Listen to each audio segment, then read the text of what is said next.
Fotógrafo faz fotografia. Fotógrafo não faz demagogia. Fotógrafo não gosta de sangue. Mas a sociedade tá com hemorragia. Não existe foto chocante. Na verdade, o que é feio é o nosso dia a dia.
Devolva reclamar que toma tiro na cara! Não, cara, a gente tá seguindo lá porque não tem nada aqui. O jornalismo está intacto. O jornalismo é um dos maiores instrumentos a favor da democracia que existe. Quer dizer, sem jornalismo, as relações políticas e sociais podem ser ameaçadas. A crise que nós estamos vivendo é do jornal, né? Não do jornalismo. O jornalismo ele é perene, ele é necessário, ele é fundamental para a vida das pessoas, para a vida das nações, para a vida das comunidades, enfim. Bom, eu comecei com jogo de bicho aos 14 anos. Isso em 80, mais ou menos. E eu trabalhei assim 30 anos. Eu comecei a ver que o jeito que as pessoas me olhavam era um jeito diferente. E aquilo começou a me incomodar. Era o mesmo que me nutria, era o mesmo que me marginalizava. Com 42 anos, fui para a escola pública. Aí fiz o meu primeiro grau, eu fiz o Enem. Passei. Eu tenho meu segundo grau na mão agora, e agora? O que eu vou fazer? Eu saí do jogo de bicho, eu falei assim, não, eu não quero mais viver do jogo de bicho, eu quero viver da fotografia. Vou fazer faculdade de fotografia. Aí fui ser empregada doméstica e fui fazer outras coisas para tentar sair daquilo ali. E eu fiz a faculdade, falta pouco para eu me formar. Estou 1 ano e pouco já no fotojornalismo. A minha estreia no jornal, em capa, foram 4 fotos na capa, minha primeira capa. E aquilo ali me encheu de gás. E estou aí, estou fotografando, estou na luta. Às vezes tem uma pessoa que não tem essa formação, mas tem um olhar, meu irmão, que é isso tudo, que a fotografia é isso, meu irmão, é um olhar. É você estar atento, você primeiro conhecer o seu equipamento, gostar do que faz. Eu acho que nada é fácil, né? Em qualquer profissão, como em qualquer profissão. Eu acho que tem que começar de baixo, né, meu irmão? Você ter, primeira coisa, é humildade para aprender, né? E força de vontade. Trabalhei fazendo ajudante de construção civil, carreguei muito saco de cimento nas costas, parceiro. A coisa mais importante é ter força de vontade, meu irmão, é gostar do que faz. Quando você gosta, você supera qualquer obstáculo, né, cara? Aí, às vezes, está conversando, cara, de repente, fotografia, acabou. Que nada, meu irmão. Os jornais estão ruins? Com certeza, hoje tem poucos jornais, mas a fotografia não é só jornal, tem muitas coisas aí. Eu acho que o jornal vai ficar uma coisa muito restrita e os repórteres fotográficos, a tendência é acabar. Eu acho que estamos numa profissão que está em extinção, diminuiu drasticamente o mercado de trabalho. A gente está aí para ver os poucos jornais que sobraram, né? E eu acho que é uma questão de tempo, e pouco tempo. Os jornais realmente usam, tem sites que oferecem fotografia, que reúnem fotos de divulgação do mundo inteiro. Tem uma série de pequenas agências que oferecem fotos e o jornal paga por uso, valores, na verdade, irrisórios. Então tem muita gente fotografando aí, me parece que, não sei se é um pouco agressivo, mas quase como uma brincadeira. As pessoas acho que estão brincando de ser fotojornalistas porque, né, talvez achem que tem algum glamour, ou, enfim, ou com uma maneira de entrar efetivamente na profissão. Você hoje vai numa cobertura, tem dezenas, talvez, de fotógrafos que não estão efetivamente ligados a uma empresa. Acredito que seja uma tendência, que pode até ser uma tendência.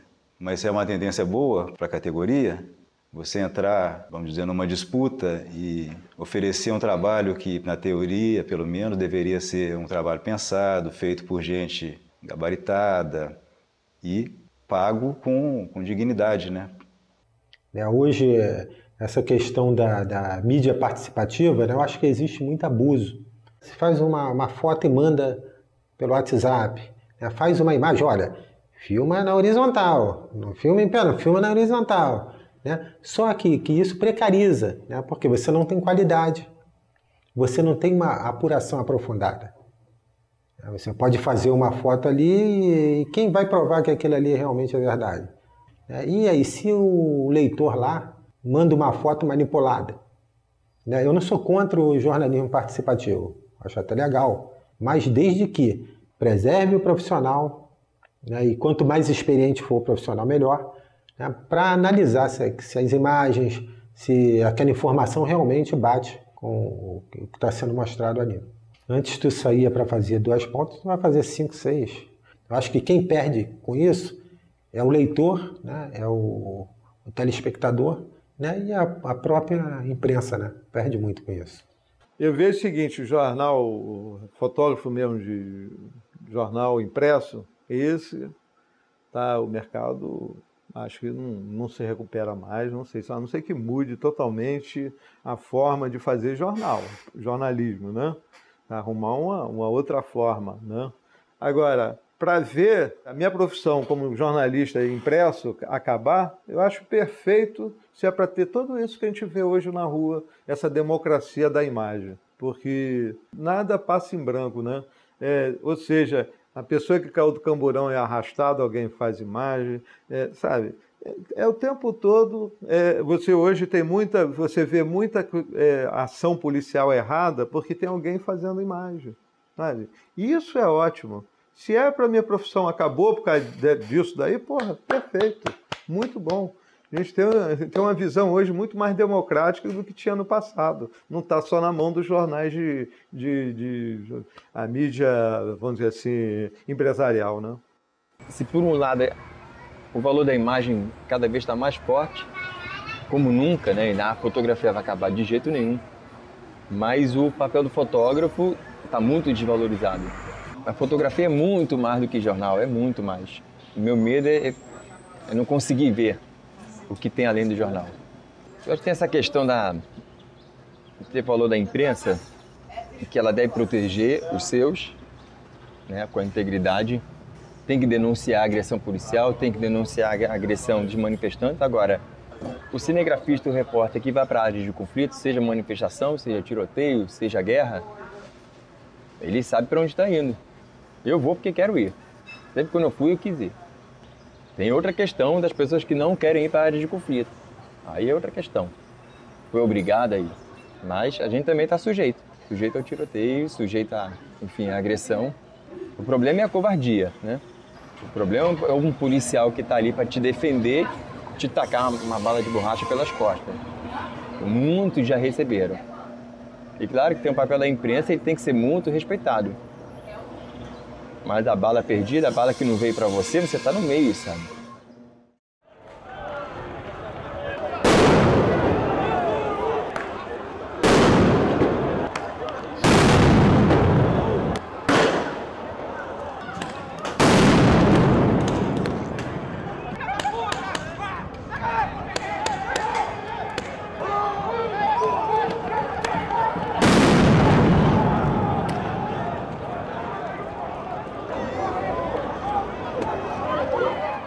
Nesse momento de grandes mudanças, a gente passa por uma coisa que eu acho que... Por que nós fomos tão perseguidos, tanto pelos manifestantes quanto pela polícia nesse movimento?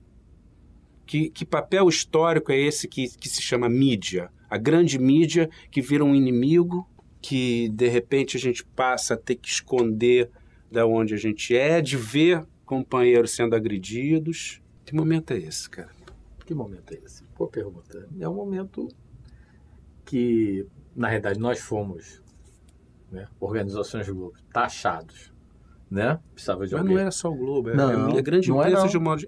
não foi, pô, não. Você virou carro da SBT, cara. Sim, nas manifestações, na Rio Branco, eu não me lembro quem era o repórter, começaram a atacar saco de lixo na cabeça dele. Ele foi com... A Globo mandou o cara com segurança. Mas a impressão que eu vi é que existia um inimigo que se chamava mídia, grande mídia, que existia uma nova linguagem chamada ninja. Foi um momento em que eles achavam que estavam fazendo a revolução nas comunicações. As pessoas até se assustaram. E teve um momento em que, né, as grandes... né, a Globo, outros lugares, perceberam que aquilo ali, aquele meio de comunicação era um meio novo mesmo, que eles não sabiam usar. E eles passaram a usar isso. Passaram a usar telefone celular, transmissão por internet, por não sei o quê. Mais que isso, passaram a usar próprias imagens produzidas pela imprensa ninja. Eles chegaram a dar grandes momentos de ser usado na grande imprensa, porque eles estavam lá fotografando, filmando o cara da PM, que era o infiltrado. Isso foi Eles tiveram um papel importante. Eu acho que, na medida desse papel deles surgindo, é no mesmo momento em que nós, da grande imprensa, começamos também a abandonar essas questões sociais, esses conflitos. Ao mesmo tempo que a gente abandona o morro, ao mesmo tempo que a gente abandona esse movimento novo do grupo. A gente serviu naquele momento para isso.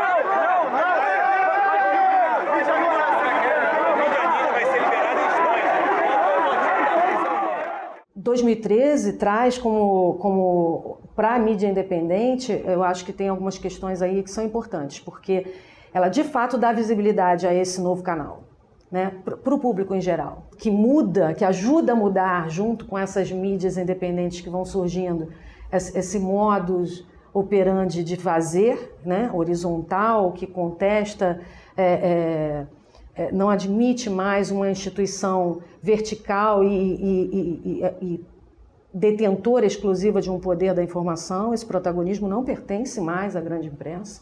E isso dá um boom que, sem o fenômeno das ruas de 2013, eu não sei em qual outra oportunidade isso ganharia um desenvolvimento com a dimensão que tomou. não só do ponto de vista de ganhar público, popularidade e interesse das pessoas em consumirem esse conteúdo alternativo, como do ponto de vista do volume de novos grupos que foram surgindo. Grupos esses, às vezes, de 1, ou de 2, ou de 10.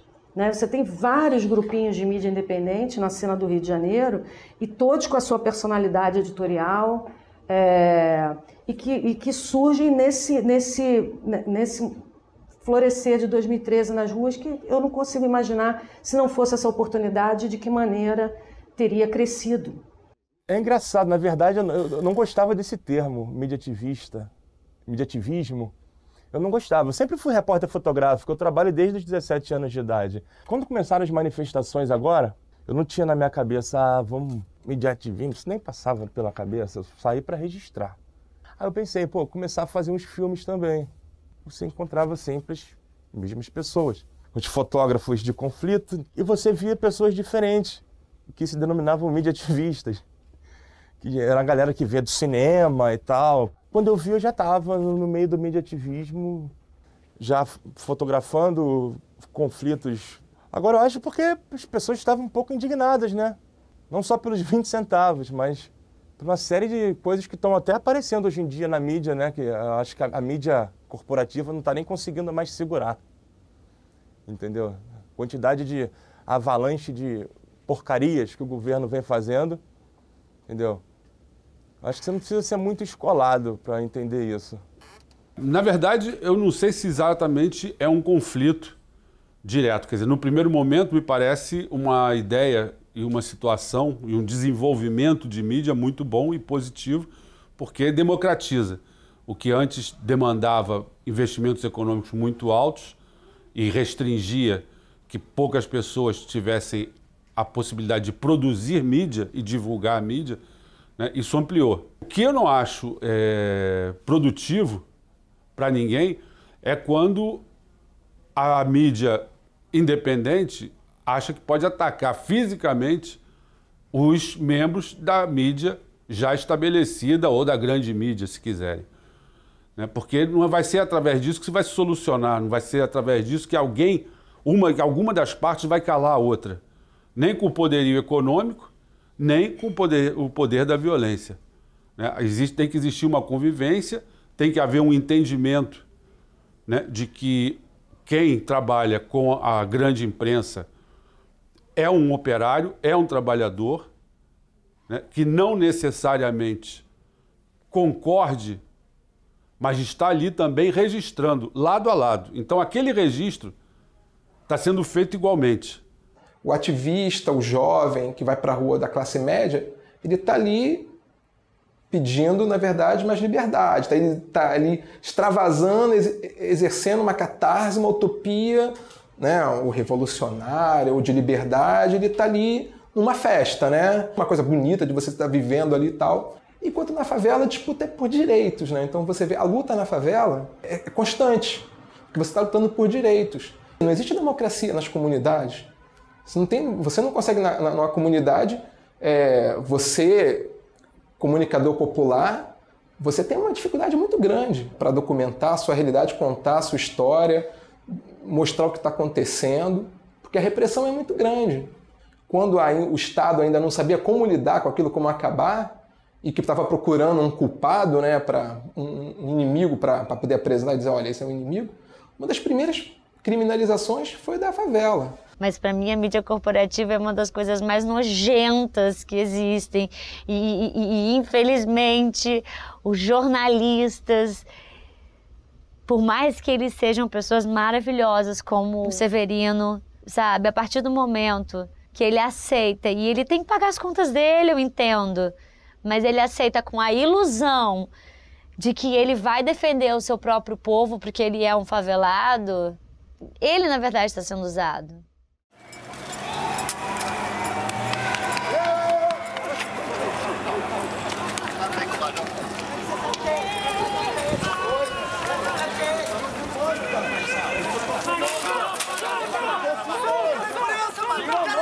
Melhor pra você. Lembra que é possível. Se quebrar, o equipamento vai pagar, irmão. Acima de quem, irmão?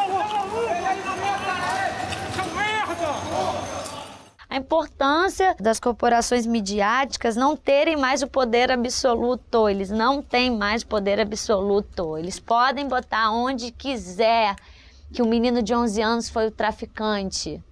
Mas vai vir um monte de favelado, um monte de branquinho classe média, um monte de seres humanos, mostrando, viralizando e mostrando que não é isso. Vai vir um monte de louco fazendo documentário. Eu acho que a gente ainda não tem os nossos meios, somos desorganizados para os nossos egos. A gente tem ego pra caralho, muito ego, sabe? Mas está acontecendo.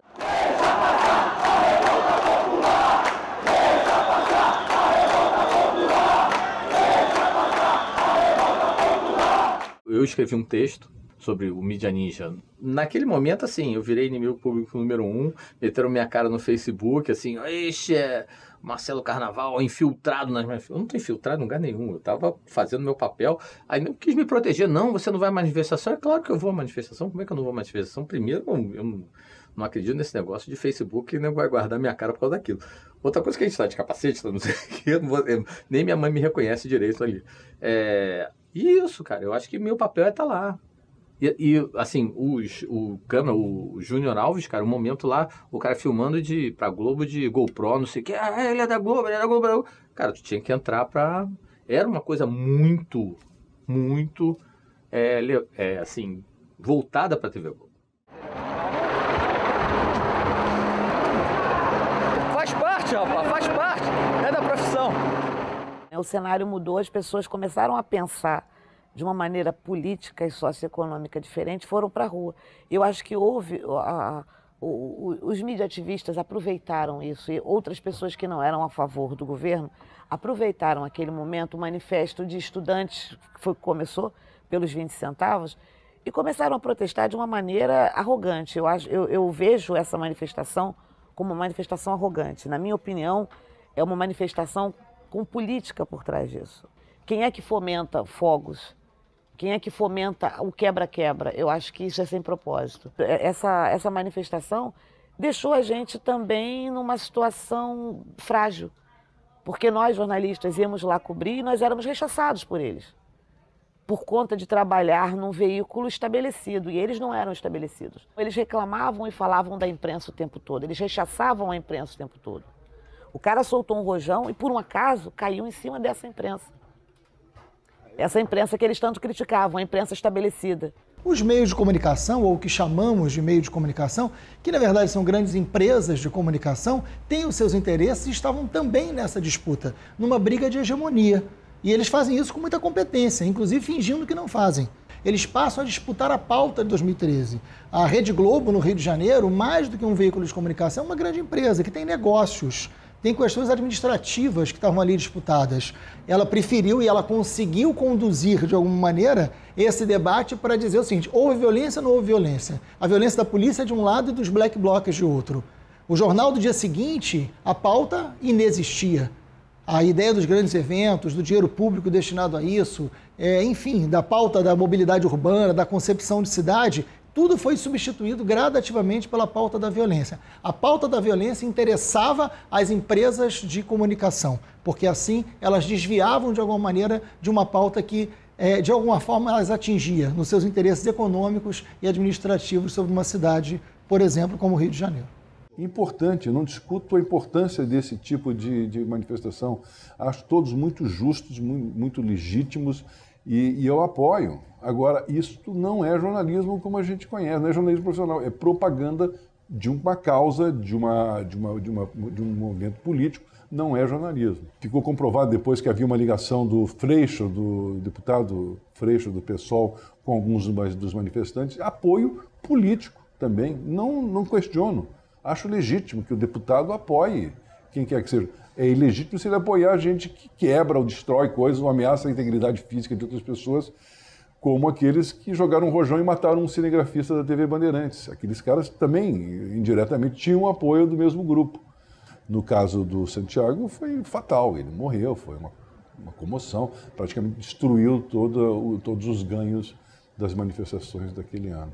Desde que a gente assumiu, em agosto de 2013, que a gente enfrenta práticas antissindicais, como eu falei, em coberturas dos jornais do oligopólio da mídia, nos acusando de agir contra os interesses da categoria, estimulando a categoria a construir movimentos para destituir essa direção. Vale sinalizar duas. A primeira foi quando morre o Santiago, e o Santiago merece uma cobertura de várias páginas no Globo, sendo que 2 páginas centrais do Globo eram sustentadas por uma manchete de capa que dizia radicalismo mata. Eles fizeram um desserviço ao jornalismo quando eles construíram um texto de 2 páginas, todo construído em ilações, que dizia: o Santiago morreu vítima de uma explosão de artefato que foi posto no local por 2 manifestantes. Esses manifestantes, segundo o Globo, seriam ligados a uma manifestante chamada Elisa Quadros, né, conhecida como Sininho. Esta Elisa Quadros teria ligações com um advogado militante dos direitos humanos, um grande militante, por sinal, Thiago Mello, que é um ativista que atendia aos manifestantes nas ruas, que é militante do DDH, né, um Instituto de Defesa dos Direitos Humanos, e que também trabalhava e trabalha ainda como coordenador do jurídico no mandato Marcelo Freixo. Ou seja, para o Globo, logo Marcelo Freixo estava envolvido na morte do Santiago. E aí, na mesma página, eles fazem uma matéria em separadas em que vem construindo, a partir do lead, uma tese, sem nenhuma entrevista respaldando, sem ninguém sendo apontado como fonte, de que a categoria dos jornalistas estava extremamente insatisfeita com a condução do caso Santiago pelo Sindicato dos Jornalistas, que era presidido pela jornalista Paula Mayra, esta que vos fala, que tinha trabalhado durante 4 anos como assessora do Marcelo Freixo.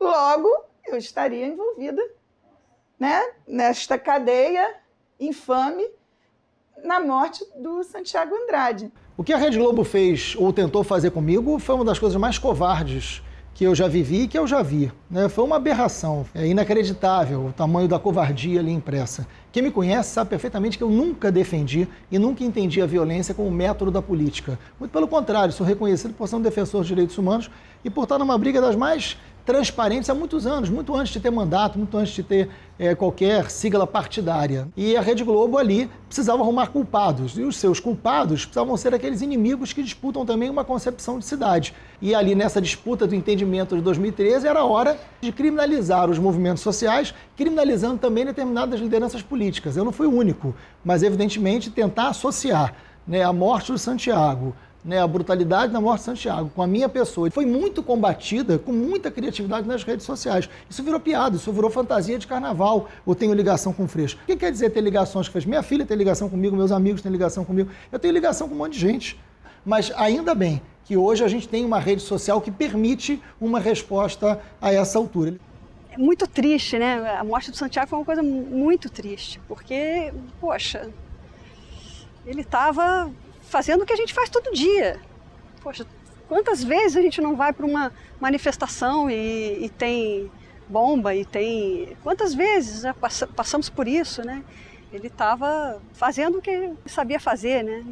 Enfim, claro que a foto do Domingos transformou isso num assunto muito poderoso, né? Que foi usado de diversas formas. Ninguém é inocente para achar que isso não foi usado de alguma forma para calar os movimentos. Se a sociedade não participar mesmo, assim, arregaçar as mangas e discutir e ver um caminho que seja razoável, a violência vai continuar, de todas as formas. E a gente tem que parar de pensar nisso, que existe o bom e o mal e não existe nada no meio. Então, para mim, também é muito complicado a gente julgar o repórter que vai para a rua e o fotógrafo, né? Porque chega ali dentro do jornal, eles estão só levando a matéria-prima. E o que sai ali no jornal é a galera de cima que decide como distorce. Porque eu vi em um ano de casa, tinham pessoas lá que estavam 10, 15, 20, 25 anos ali dentro, que vê isso todo dia, só que naturaliza. E esse naturalizar, que para mim é o que acho que tem que ser debatido, assim, de dentro de tudo que está acontecendo, de pessoas que eu conheço, que eu gosto, mas que eu questiono a posição ética delas hoje em dia, ainda mais se elas estão indo para a rua, estão vendo o que está acontecendo, né, e continuarem ali dentro e não fazerem movimento. E aí começou a pegar mal, e aí Santiago foi, tipo, o nocaute deles. Tipo, eles não estavam perdendo, mas a gente estava começando a falar de igual para igual, em termos de alcance, em termos de comunicação, em termos de mostrar a realidade, sem distorção. E aí ali eu acho que, eu analiso o Santiago ali, tipo assim, como eles pegaram para massacrar, pá de cal no movimento. Uma parte dos manifestantes, acho que refletindo um sentimento que é de uma parte da sociedade, não olha para a imprensa com bons olhos, com simpatia.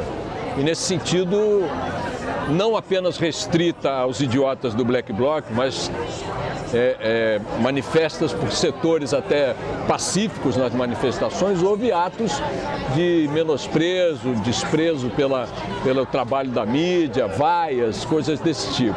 É evidente, viu, que aqueles malucos não estavam mirando especificamente o Santiago ou especificamente alguém. Estavam fazendo algo que dentro da visão deles de ação, de protesto, é válido. E não é, porque pode produzir aquele tipo de consequência. E perdeu-se uma vida de um profissional maravilhoso, um companheiro sensacional. As imagens do Santiago sendo atingido por aquele rojão mudou a percepção da sociedade em relação ao trabalho da imprensa e à violência de alguns manifestantes. Eu acho que tem que haver um equipamento adequado e uma conduta adequada por parte dos profissionais que trabalham em ações de campo. Mas há determinados contextos, determinados momentos em que não existe proteção de 100%. É uma atividade que envolve um certo risco, como um correspondente de guerra. Em última análise, ele está ali paramentado para não ser alvo de nada, mas ele está num ambiente em que as coisas podem acontecer. As empresas têm que tomar as precauções adequadas em termos de proteção, vestuário, posicionamento e filosofia de trabalho. Quer dizer, eu digo sempre lá na Band, o melhor furo não vale o menor risco.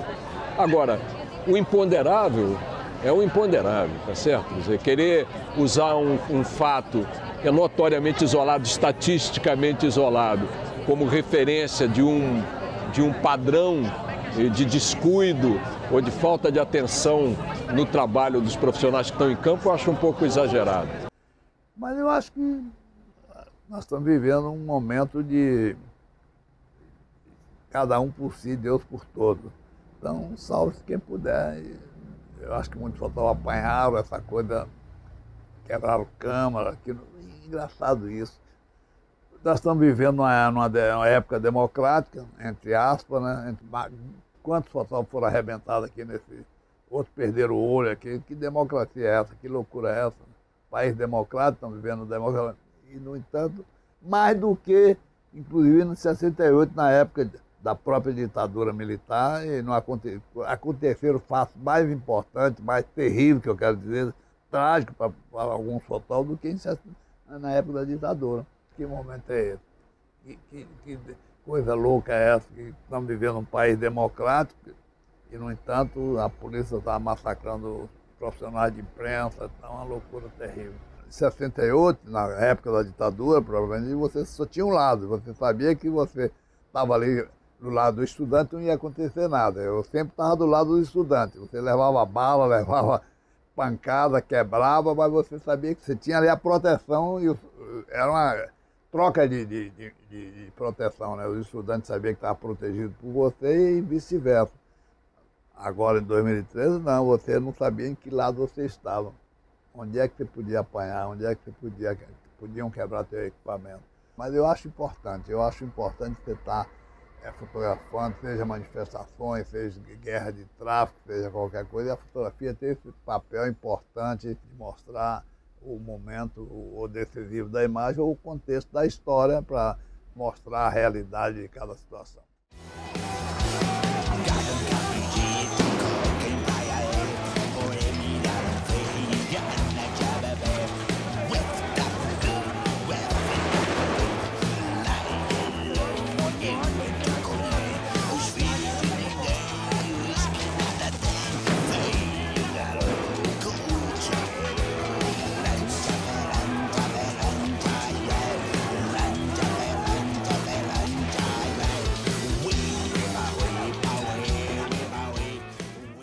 é por uma questão de ofensa, assim, eu vou ser bem sincera, que eu acho que o que falta nas pessoas é a sinceridade por medo do julgamento.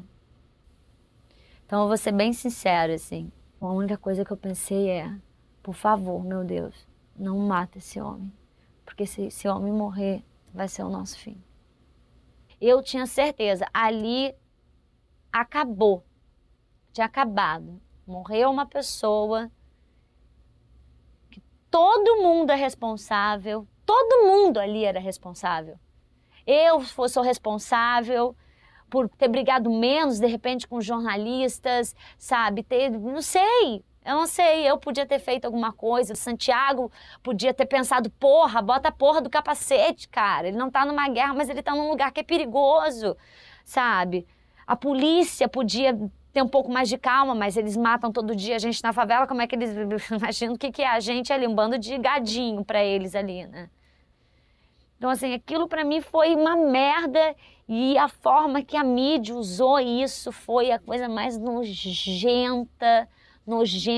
E aí sim, desculpa a todos os profissionais que trabalham na mídia corporativa.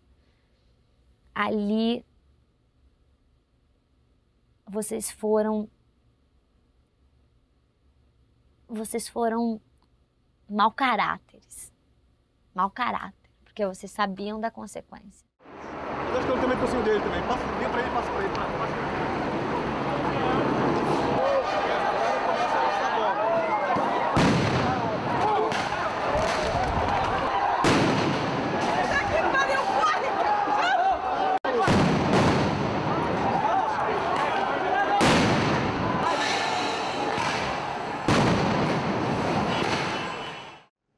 Você não tem competência verbal? É isso? Então vai soltar um rojão? Você não sabe conversar? Aí vai soltar um rojão? Não foi sem querer. Não foi sem querer.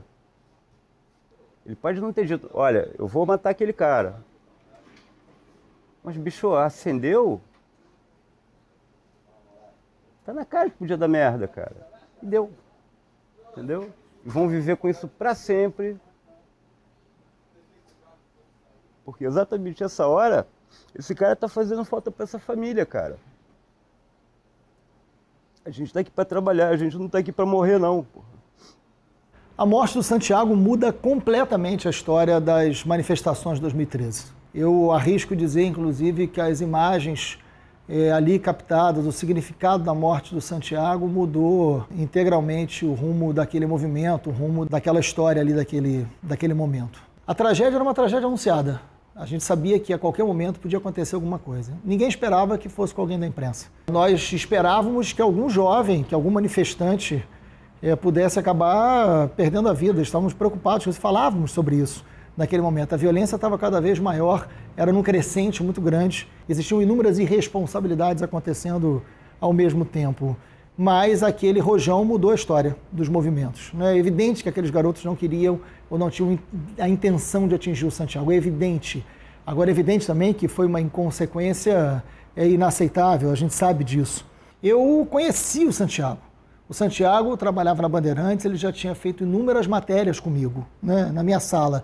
O Santiago torcia pelo Flamengo assim como eu. A gente sempre brincava com isso, sempre brincava com o Flamengo, sempre brincava muito. Eu tinha muito carinho pelo Santiago e depois eu vim conhecer a sua família, a sua filha, a sua esposa, o seu filho.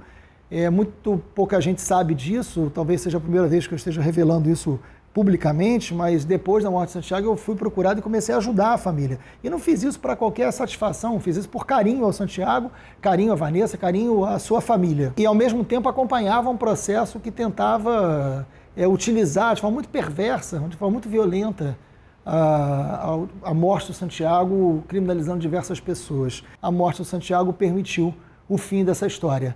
E, evidentemente, todas as contradições que ali a gente apontava no modelo de representatividade não foram resolvidos. Basta ver a necessidade que a gente tem hoje de ocupar as ruas. A morte do Santiago foi decisiva e diria que, para vocês verem como são as coisas, inicialmente nós, Estado, polícia, né, já de cara jogaram a culpa na polícia. De saída, jogaram a culpa na polícia. E graças a Deus, mais uma vez, a imprensa usou do seu profissionalismo e um repórter disse: não foi a polícia. Eu tenho aqui a sequência das fotos. E aquela sequência mostrou que a violência produzida ali gerou o fim de uma vida.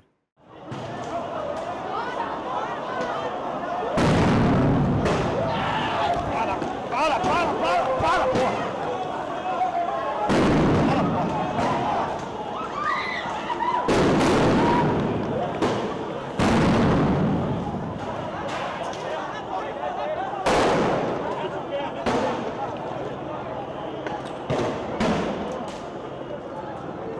Caralho!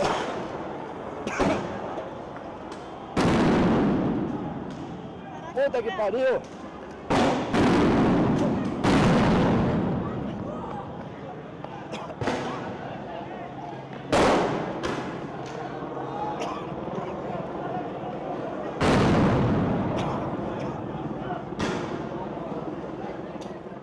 Aliás, até hoje, o assunto Santiago Andrade, ele é um assunto que, quando você debate sobre diferentes perspectivas, alguns elementos, né, você não está questionando a perda de uma vida, não é isso. Né? A gente está falando do episódio, né, e de todos os ingredientes que estão em torno disso.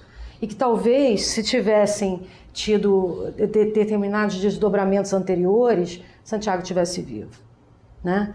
Ele não tinha equipamento de segurança, apesar da morte do Gelson Domingues, né, anos antes, e nenhuma das emissoras de televisão tinha, e até de jornal e tal. Eu observava isso na rua, por exemplo, a mídia independente ou os meninos manifestantes que ficavam ali transmitindo ao vivo, ou, enfim, eles eram muito mais equipados com o seu capacete de skate ou de bicicleta, né?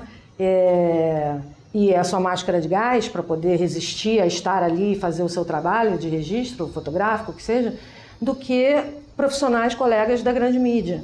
E os jornais também, eu acho que não estavam muito preparados para isso e começaram a fazer investimentos até errados, assim, para material de segurança, aquela coisa toda. A gente usava máscara de pintor, né, de proteger os olhos de acrílico. Uma coisa ali não protegia em nada. A outra coisa, a máscara mesmo, era também para você fazer pintura em lataria, não é para gás lacrimogênio. Eu cheguei a pegar uma máscara do jornal mesmo, que faltava um diafragma embaixo, que botaram um adesivo e não tinha função nenhuma. Era melhor trabalhar sem máscara. Não conhece a Crai! Vou pedir mais uma vez! Afastar! Vou pedir mais uma vez! Vou pedir mais uma vez! Apaga essa luz, tá no minha tapa.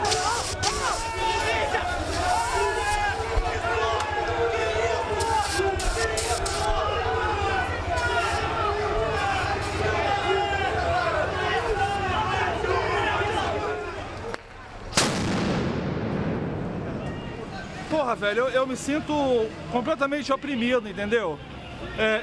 Tecnicamente, a gente não deveria ter medo desses caras. Esse cara deveria estar preservando pela nossa integridade física também. Porra!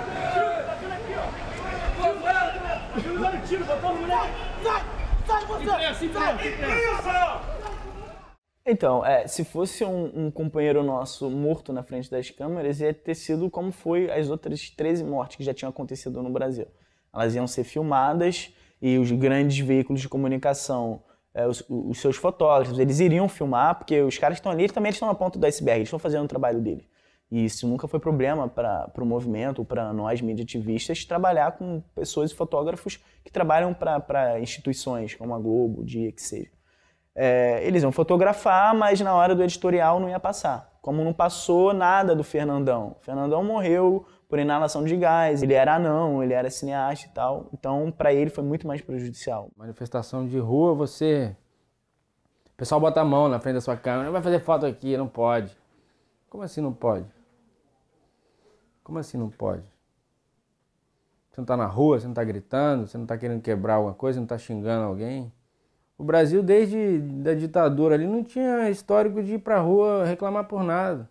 A gente está em 2016 agora, tem muito mais motivo para estar na rua quebrando tudo do que tinha em 2013. O que era? Era realmente por um Brasil melhor? Porque agora a gente precisa muito mais brigar por um Brasil melhor do que era em 2013. Aquele dia a gente já veio andando, a Presidente Vargas inteira, da Candelária até a prefeitura, numa briga nunca antes vista nas ruas, pelo menos da minha geração. A gente nunca tinha visto pessoal brigando por partido, contra partido, não podia ter bandeira de partido e dava porrada em quem levantava a bandeira de partido. Isso foi, em algum momento você falou, opa, tá acontecendo alguma coisa aqui, né? O curioso das manifestações é que elas começaram a acontecer no momento em que a economia brasileira ia muito bem, pelo menos pelas estatísticas, com desemprego em baixa. Elas começam com uma pauta dos 20 centavos dos ônibus, da passagem de ônibus, e daqui a pouco elas viram uma coisa sem um propósito específico, era uma coisa difusa, era contra tudo isso que está aí. E me parece que o contra tudo isso que estava então, né, que estava aí, era o governo. O governo não era tão conservador quanto a direita queria e nem tão revolucionário como uma parte da esquerda queria.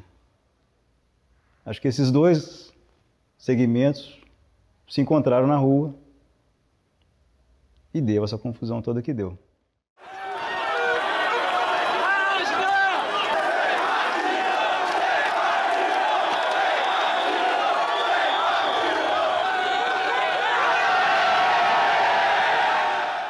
Hoje o que a gente está vivendo nas ruas, e a rua é um espaço importante de ser ocupado, tem ainda e muito a ver com 2013. Porque, na verdade, a diferença é que hoje a gente está separado. Tem um dia que vai de vermelho, tem um dia que vai de verde e amarelo. Em 2013 estavam todos juntos. Em 2013 já existia o sem partido, que era um equívoco, inclusive. A gente está tentando até agora entender o que aconteceu ali. A primeira manifestação de massa em tempos de internet. Então as pessoas não precisavam mais pertencer a um núcleo político de juventude ou de sindicato para serem convocadas para uma grande manifestação. Então, de repente, 1 milhão de pessoas ocupam as ruas muito mais sabendo o que não queriam do que o que queriam. Né? O não me representa ganha as ruas. Existia muita espontaneidade naquele movimento, né? Para os erros e para os acertos. E existia uma coisa de rua que nascia na própria rua. Existia um movimento político muito espontâneo ali. E os conflitos e as contradições apareceram nas ruas. E a rua é o espaço das contradições. A rua é o espaço da disputa. A rua é, sim, o espaço da política. Né? Não interessa se um meio de comunicação quer ou não fica assustada com isso. A imprensa tem que entender qual é o papel dela. O papel dela não é controlar a vida das pessoas e ditar de que maneira a política vai acontecer, porque não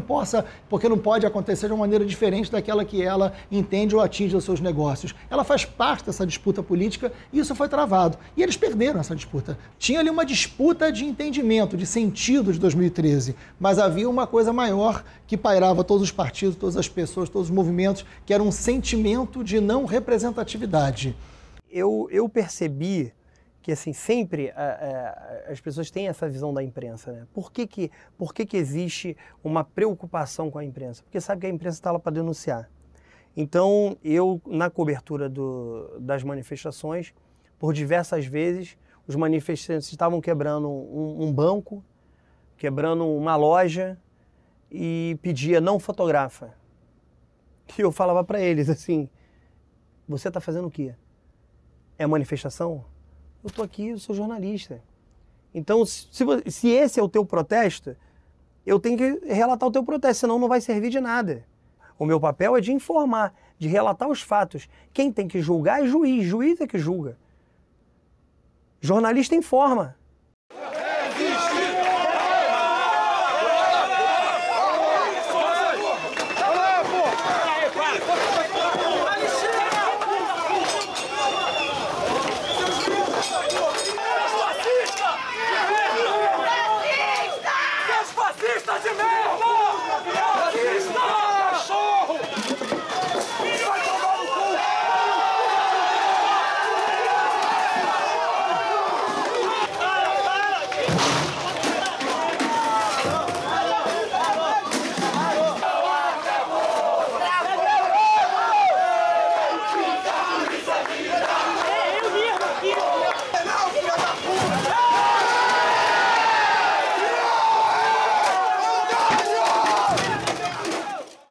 estou ali trabalhando, eu estou ali divulgando o certo ou o errado, tanto do manifestante como da polícia.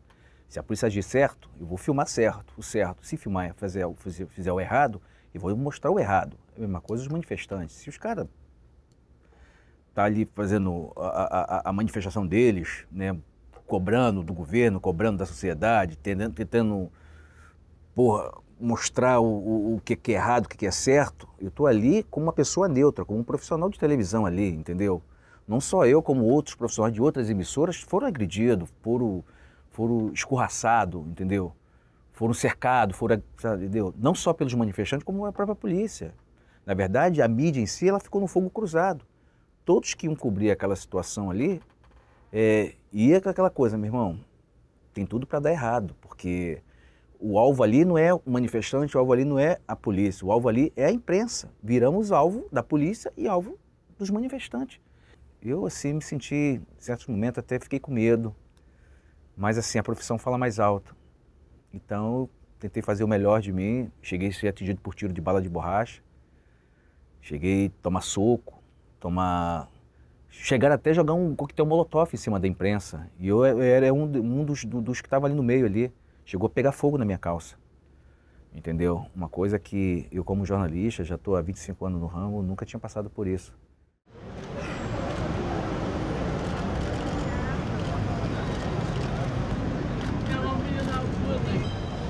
Não, por favor.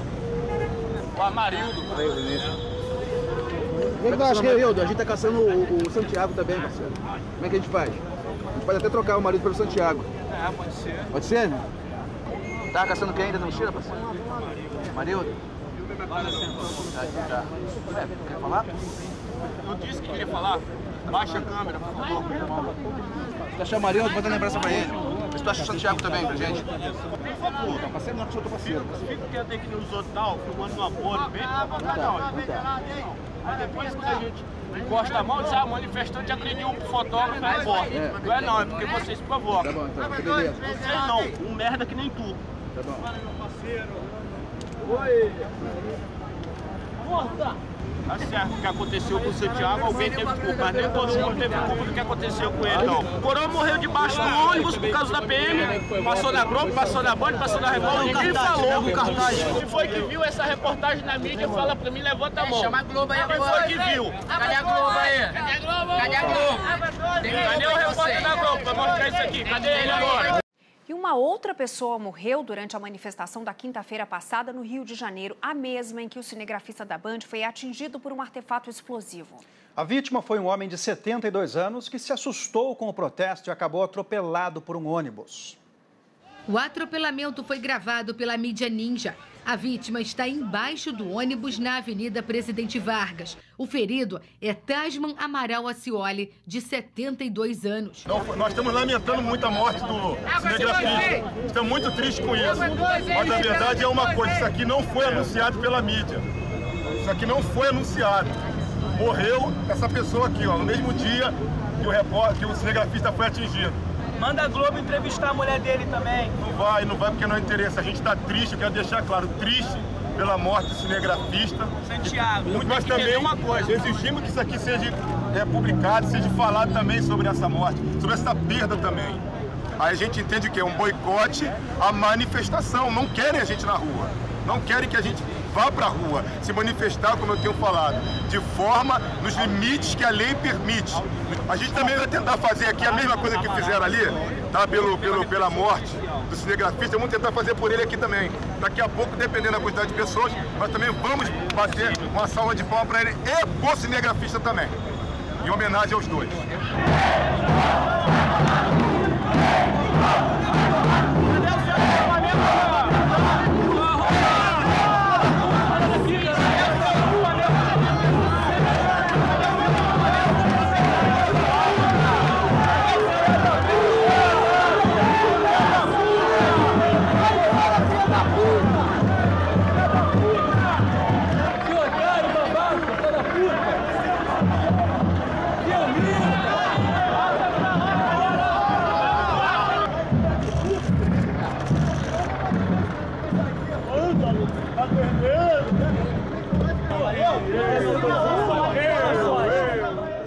E é isso, tem que persistir. Achar que ser jornalista é ir lá, bater o cartão, fazer um servicinho meia boca, tirar meia dúzia de foto e depois ir embora para casa é desmerecer companheiros como Vladimir Herzog, né, que foi assassinado fazendo o que fazia. Até o próprio Santiago, bicho. Até o próprio Santiago. Será que vale a pena, pô? Uma porra de uma empresa que te manda lá pro meio da linha de frente sem um capacete, com uma câmera, sei lá, quanto pesa uma câmera daquela? Que esses caras usam, uns 10 quilos. Porra, bicho, o cara sem visão periférica, sem equipamento de proteção, com uma câmera de 10 quilos no meio do conflito, por que a Bandeirante não está sentada no banco dos réus? Porque é isso, é instrumento de propaganda das classes dominantes, não pode nem você atacar o Black Bloc. A corda arrebenta do lado mais radical, digamos assim.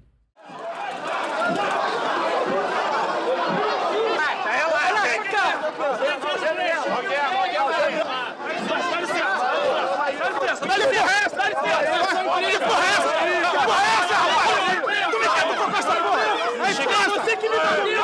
Fica comigo!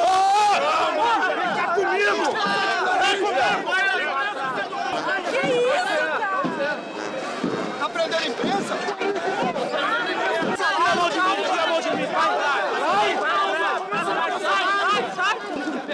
Nada, ele me empurrou com o cacetete, eu empurrei ele de volta. Ele me empurrou também com o cacetete! Imprensa livre!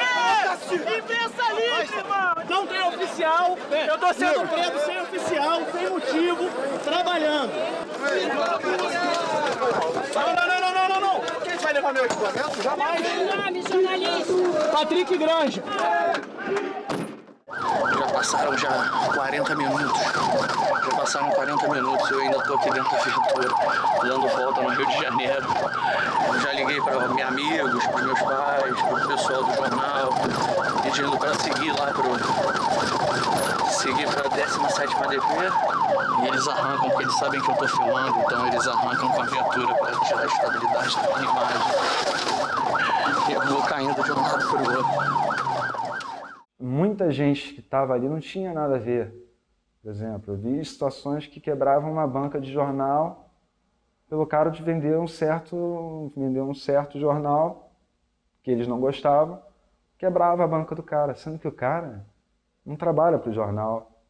É chato ver um colega se machucar, desculpa, se machucar por causa de uma besteira, tipo assim, não é que besteira, mas por causa de uma luta, a gente perdeu um colega de rua. Um cara que estava sempre junto com a gente. Um cara que estava lá, por mais que, tipo, na questão, mas você era muito amigo dele? Eu falei, não era muito amiga dele. Mas só que ali é família. Galera de fotojornalismo, cinegrafista, a gente na rua é família. É um ajudando o outro. Ah, briga, tem discussão? Óbvio que tem em qualquer trabalho. Eu acho que o foco principal daquelas manifestações era Brasil melhor. Acho que é um Brasil mais justo. Que é uma coisa mais justa. Essa era a beleza. E esse foco, no final, se perdeu. Depois que ele morreu, eu, pelo menos, nunca mais vi nenhum tipo de protesto, não vi nenhum tipo de manifestação. Como também não vi ninguém lá manifestar pela morte dele. A gente tem hoje aí 2 pessoas que cumpriram uma parte da pena e que foram soltas por uma decisão da justiça que a gente aceita e acata, porque não há o que se fazer, o processo continua. Mas eu não vi ninguém manifestar por isso. Então eu acho, sinceramente, que no caso do Gelson, do Tim, do Santiago, que não foi numa situação exatamente assim, mas eu acho que é uma profissão assim que a gente faz com paixão, sabe? Que a gente se esforça. Eu acho que eles muito. queriam dar o melhor deles para mostrar com mais realidade o que estava acontecendo. Eu não acho assim que eles eram irresponsáveis. Eu também não acho. De jeito nenhum.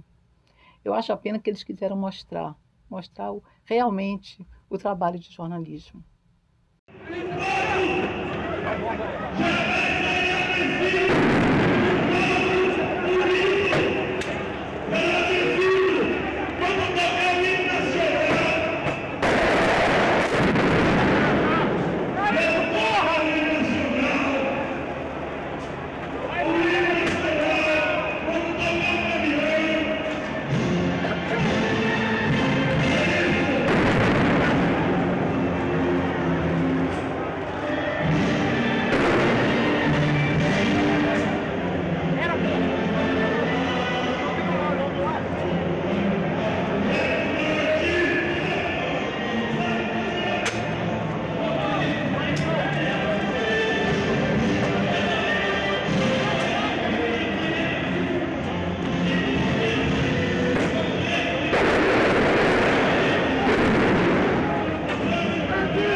polícia ela não estava preparada para tudo aquilo que aconteceu aqui no Rio de Janeiro. Para um volume de pessoas daquelas ali, claro que não. Então eu acho que foi um movimento que pegou todos nós despreparados e acho que algumas lideranças também não souberam dimensionar a consequência disso, né? Foram lojas quebradas, foram patrimônio público, privado quebrado e resultou, infelizmente, na morte de um colega de vocês da imprensa que estava ali fazendo um trabalho e ele era um homem que estava em cima da notícia, ele estava perto. Ainda foi dito, aquele rojão foi para atingir a polícia, né? Eu acho que não interessa se é para atingir a polícia ou não, ia machucar alguém.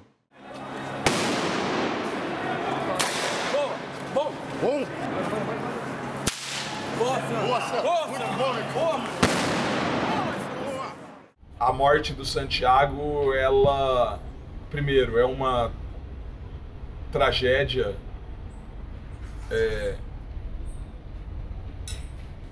incalculável, né? É a vida de um profissional, sabe, que se dedicava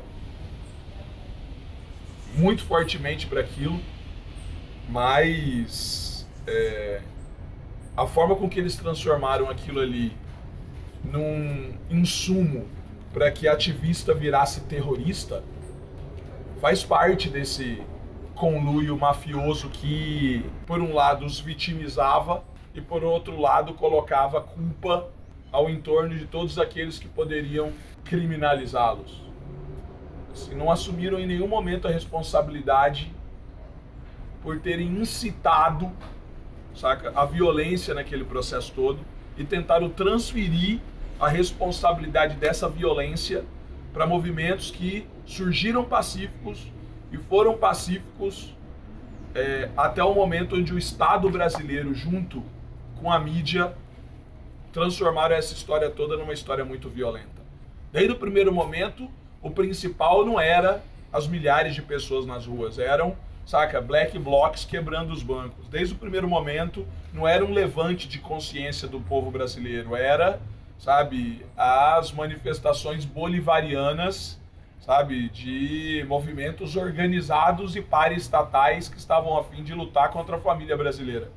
O peso que foi colocado na morte do Santiago foi 10 vezes maior para os movimentos do que deveria ser, né? Eu acho que eles utilizaram aquilo ali como rota de fuga para delimitar que ativista era terrorista e, ao mesmo tempo, para se colocar na posição da vítima que está sendo atacada, saca? Para diminuir e muito o impacto maléfico que aquelas coberturas estavam fazendo para o conjunto da sociedade brasileira. Então eles tamparam aquilo ali com uma nuvem de violência e de culpa para cima de Freixo, de Dois Moleque, de todos os movimentos que estavam envolvidos, se colocaram ali como vítimas dessa situação e continuaram tocando a agenda. Para o conjunto dos movimentos foi uma tragédia absurda, mas para quem narrou essa tragédia caiu como uma luva. E não ativaram um grande debate público, saca, sobre a importância da mídia no salto de consciência que o povo brasileiro estava dando. Eles não eram líderes das manifestações, saca, não eram figuras proeminentes naquela história toda ali, saca, eram dois moleques que estavam na hora errada, no lugar errado, saca, mas não dá para tirar a responsabilidade do Estado brasileiro e da mídia. Quem incitou essa violência toda que aconteceu foi o Estado brasileiro e foi a mídia.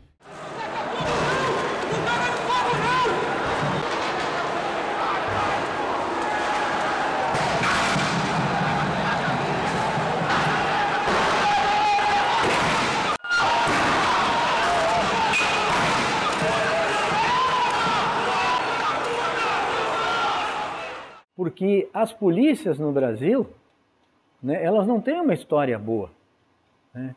A relação da polícia com a sociedade no Brasil ela não é boa.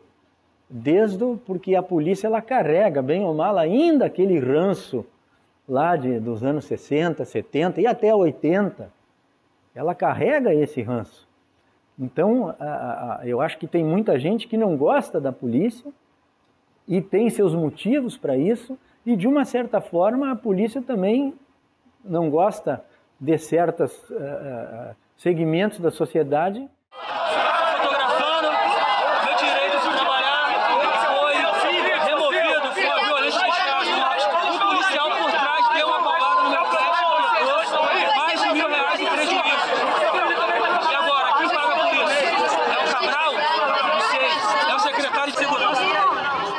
Muitas vezes nós, de movimentos de direitos humanos, somos cobrados por não darmos voz para a polícia. Historicamente, os movimentos de direitos humanos veem o Estado como o grande perpetrador de violação de direitos.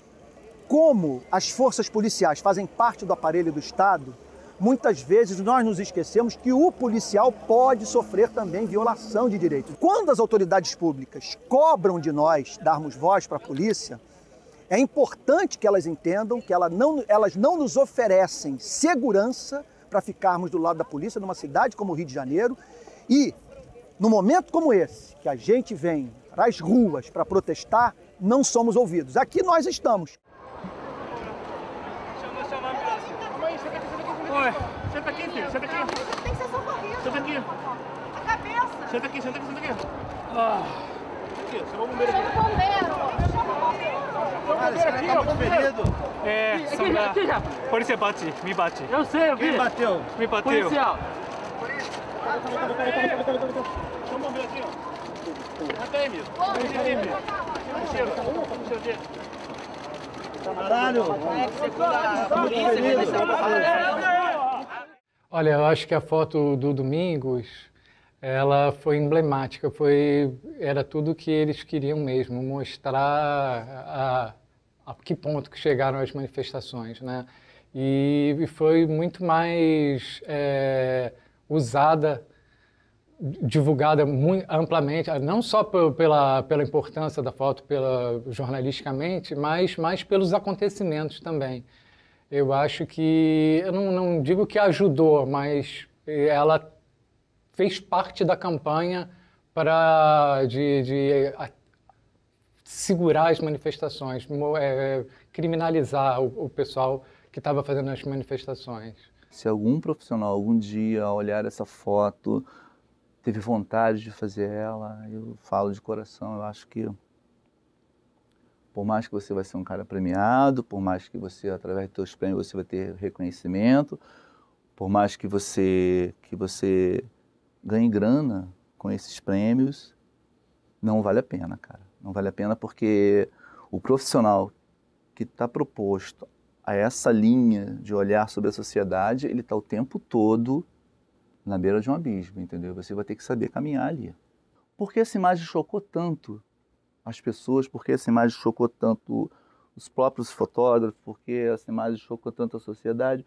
Porque é uma imagem que ninguém consegue imaginar que aquilo poderia acontecer através de uma fotografia, mas aconteceu. Todo dia eu passo na Central do Brasil, todo dia eu passo exatamente onde Santiago morreu. É uma foto imaginária, ninguém imagina, nenhum fotógrafo imagina aquela foto, né? Aquilo parecia né? Que isso? Existe isso? As pessoas quando olhavam, isso existiu? Isso aqui é um frame de vídeo? O que é isso? Como é que pode a fotografia em si se mostrar tanto, se reafirmar tanto enquanto documento? É isso.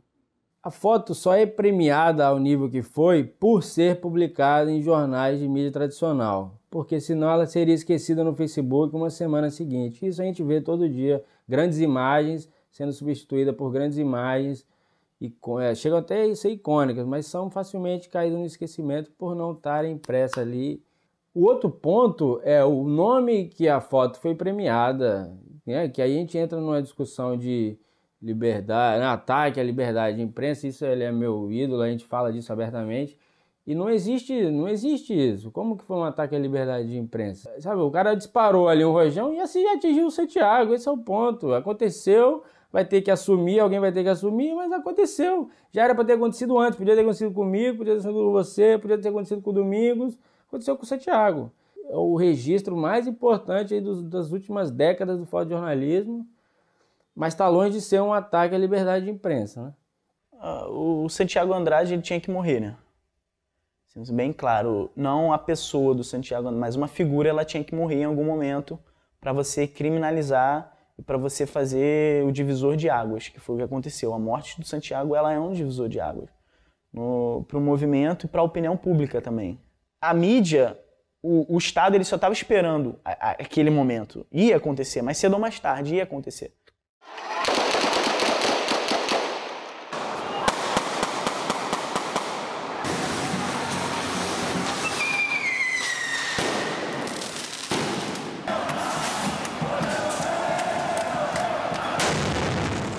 E aconteceu. E quando a gente chega para socorrer, a polícia não parava de atirar, porque estava a polícia atirando aquela velha máxima, a polícia atirando e os manifestantes revidando com um rojão, o que fosse.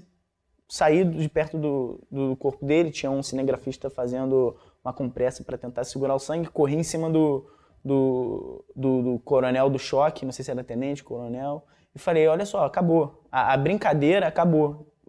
Tem um cara que está morrendo ali na frente, mas ele, de fato, serviu para um plano, sim, de desmobilização e de formulação da opinião pública.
Essa bosta, velho! Caralho, o cara vai morrer, meu irmão! Meu amigo aqui, aqui, ó! Vai, bandeirante! Pode! Filma aí, ó! O cara tá com a cabeça arregaçada lá! Tá lá no meio!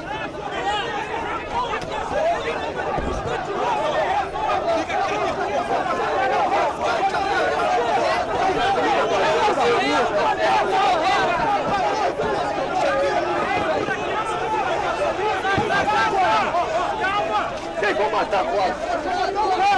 Eles vão matar o cara!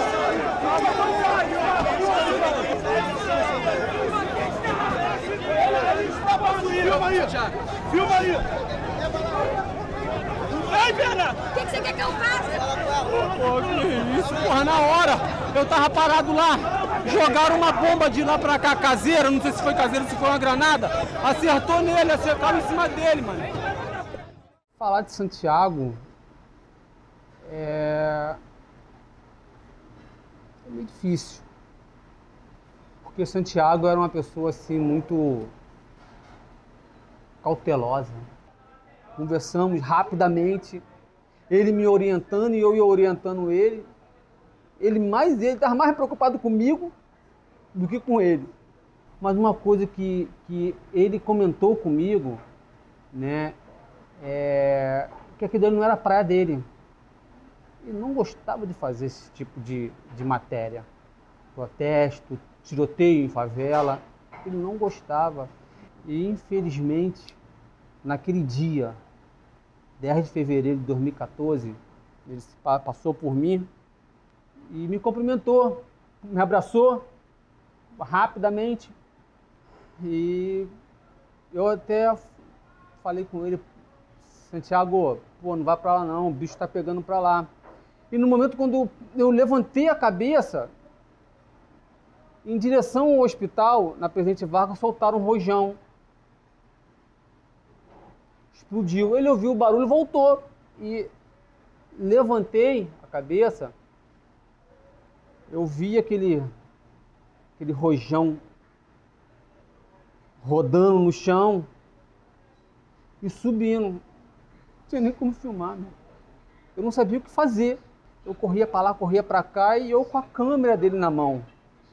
Eu lembro disso, que eu peguei a câmera dele na mão e olhei para ele, não aguentei olhar para ele naquele estado que ele estava no chão. Eu não aguentei e corri para o outro lado da calçada, sentei no chão e entrei em desespero. Aí eu falo, o que o Estado fez? O que nossos governantes fizeram em relação a isso? Nada. Nada. E vai voltar os protestos. Será que vai precisar morrer mais alguém?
Naquele momento ali, a intenção daquele menino ali era projetar aquele artefato na direção dos policiais.